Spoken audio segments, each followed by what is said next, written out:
And as we age, it's something we do. And we laugh about it. It's like, can you believe it? We didn't talk about this when we were 20. Well, don't talk about it now on a date. Did you push record?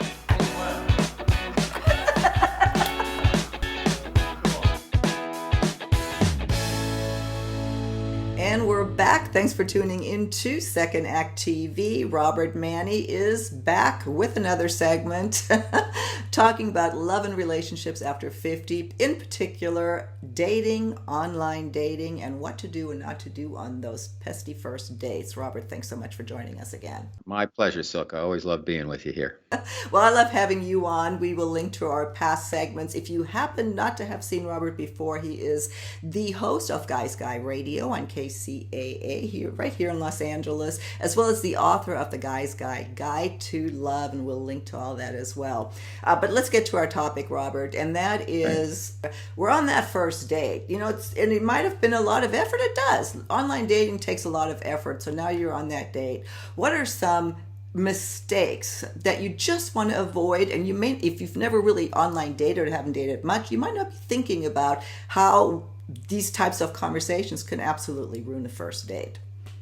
Well, I think the biggest thing is to keep the date short. So don't set up a date that's too expansive, because again, when you meet for the first time, you might not find the energy is what you expected it to be. I always factored in, I figured, okay, when I meet this person in person, I'm going to discount it by 15%.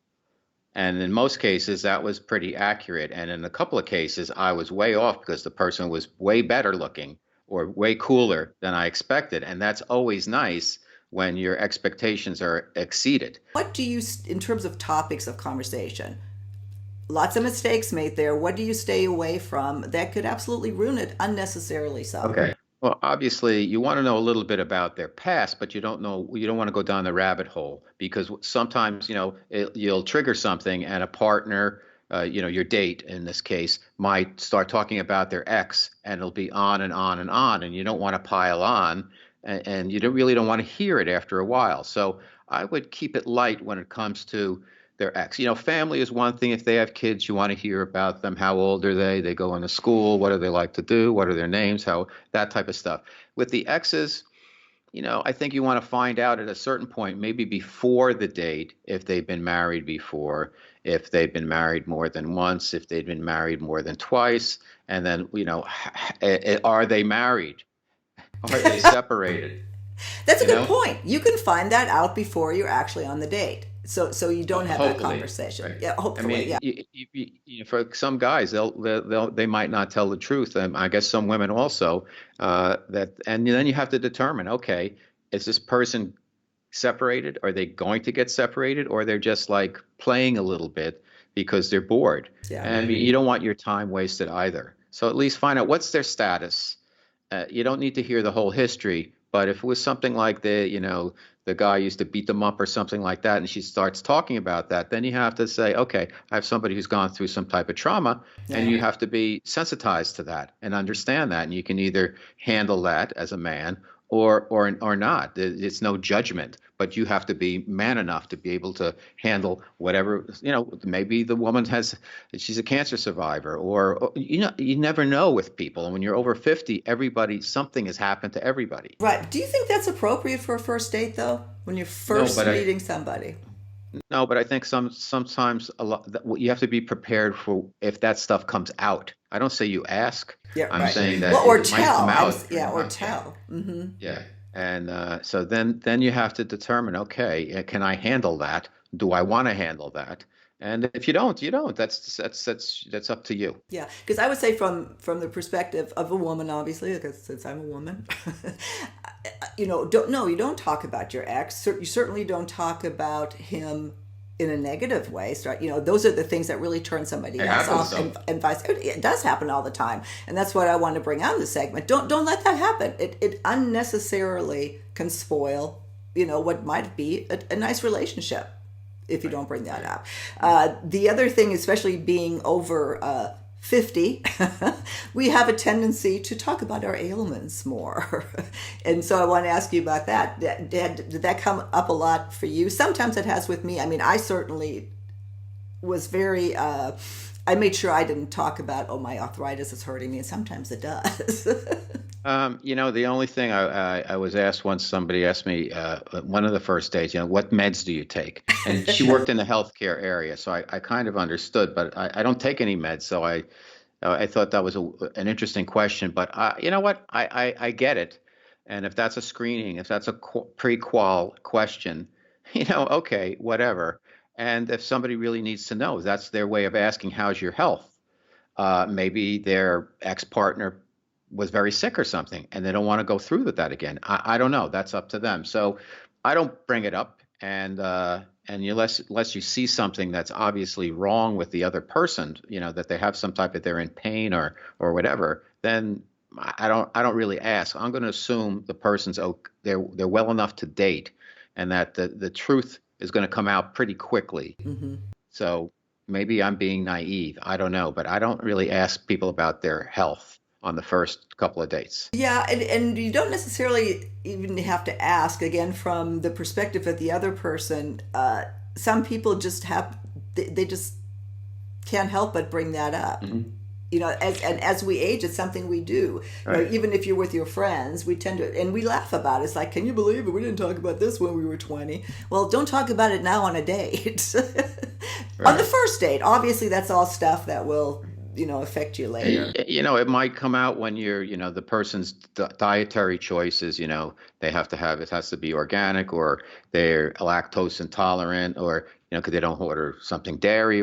That stuff could come out in that first date, even a casual short first date, or they don't drink, or they have an alcohol issue or substance abuse issue, whatever. You never know. So I think you got to be prepared for anything when you're dating over 50. And probably it's better to get that stuff sorted out organically sooner than later. But I think that stuff will come to the surface. I don't think people can suppress if it's a major issue. That stuff's going to come out because they're either going to want to talk about it, or it's going to slip, or you're going to figure it out, something. Yeah, no, I totally agree. I'm saying again, it's that first date where when you're nervous and when you don't know what to say. Next thing you know, it's just these are just things that don't. I don't know. You want to stay away from. I think. Yeah, I agree. The other, and we're starting to get close to the end of the segment, but the other thing is the topic of money. I don't think it's anybody's business what I make, what you make on the first date.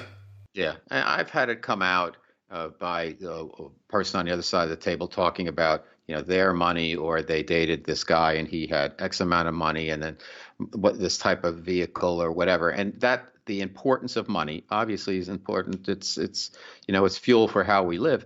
But if that's their main focus, Mm-hmm. then you have to be. I don't want to say buyer beware, but you have to be aware Mm-hmm. that now money's going to be a big issue for whatever reason. Yeah. And so then it's up to you to decide, hey, okay, I'm on board with that. I'm well-to-do or not, or I don't want to listen to that. And then it's up to you. It's another qualification point. But I would not bring up personally money, because I want to get to know the person, and I'll figure out soon enough how they deal with money. If you hang around with somebody for a couple of days, you're going to figure out what their values are when it comes to money.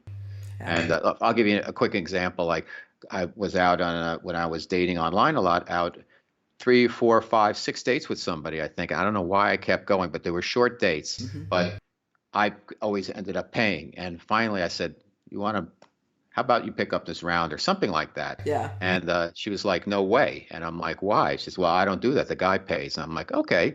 And then I never saw her again because I just thought, you have to reciprocate somehow. Yes. Bake a cake, do something, just something, to just, because this is not the 60s anymore. And women have money, and the male should be chivalrous about it. They should plan the first date. They should pay for the first date. They should make it clear. But, after that, it's whatever works.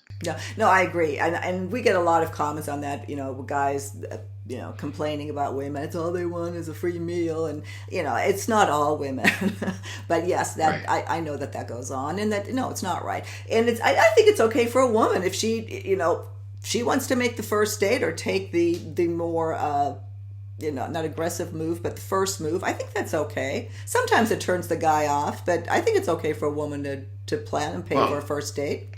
I would just say on that, I think the guy should put out the effort to show, I came up with this idea. Here's where I want to take you and to take you. Now, if the woman insists, well, let me pay the tip or something, or they insist on going halves, it could be because they don't want any expectation like, oh, you bought me dinner. Now you think you're going to get lucky. And that shouldn't be the case either if you're a man. Like, that's just put it out there, plan on doing that. If the woman says, no, I insist, whatever, then go along with it. But at least you put in the effort, and I think most women would appreciate that. Yeah, no, I would agree with that as well. Robert, anything else for the end of this segment? Any major mistake that you can think of?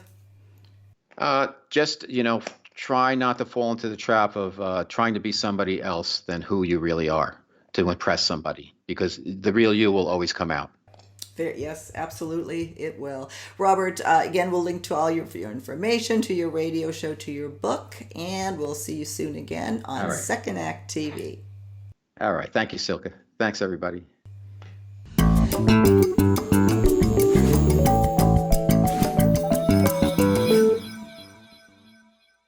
If you haven't already done so, please be sure to subscribe to our channel. The button is right over here. Just click on through to YouTube. When you see the little bell right next to the subscribe button, hit that too. We'll notify you every time we start a new video. See you next time.